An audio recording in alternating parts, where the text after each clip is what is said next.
চাকরিহারা প্রতাপ রায়চৌধুরী তিনি সরাসরি বামেদের দুষছেন। কি বলেছেন তিনি শুনুন।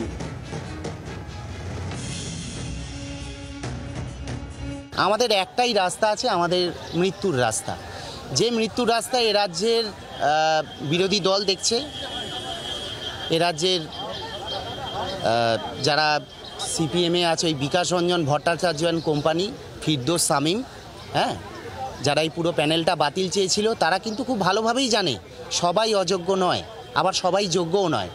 তারা সবাইকে বলি দিতে চেয়েছে সিপিএমকে এই রাজ্যে আবার প্রাসঙ্গিক করে তুলতে। আর এখানে আপনাদের শোনাবো বিকাশ রঞ্জন ভট্টাচার্য, তিনি কি বলছেন শুনুন।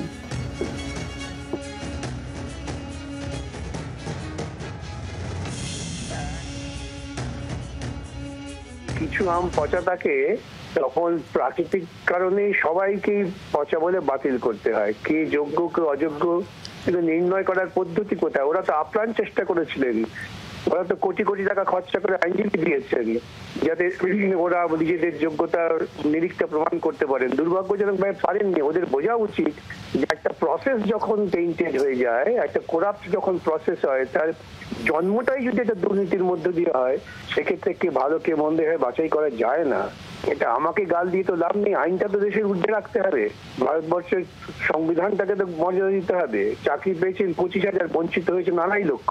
সে 2.5 লক্ষ মানুষের কথা তো ভাবতে হবে। সুপ্রিম রায় প্যানেল বাতিল হয়েছে 2016 এসএসসির সম্পূর্ণ প্যানেল বাতিল করে দেওয়া হয়েছিল। যেটা হাইকোর্টের রায় ছিল সেটাই সুপ্রিম কোর্ট বহাল রেখেছে। 2016 সালের যে প্যানেল, সেই প্যানেল বাতিল হওয়া দরুন 26,000 এখন চাকরি হারা। তারা সরাসরি বামেদেরও দুষছেন যে তাদেরকে বলি করে বামেরা প্রাসঙ্গিক হওয়ার চেষ্টা করছে এই রাজ্যে। আর একই সঙ্গে আপনাদের জানিয়ে রাখি, এই 2016 সালের শিক্ষক নিয়োগের পুরো রায় বাতিলের ক্ষেত্রে একটা জটিলতাও তৈরি হচ্ছে। ঠিক কি কি হচ্ছে আপনাদের জানায়, কারণ খাতা দেখার ক্ষেত্রে এখনো পর্যন্ত এরাই খাতা দেখছিলেন। কারা খাতা দেখবেন, কি হবে, কি প্রভাব শিক্ষা ব্যবস্থার উপরে পড়বে, এই প্রশ্নগুলো উঠছে।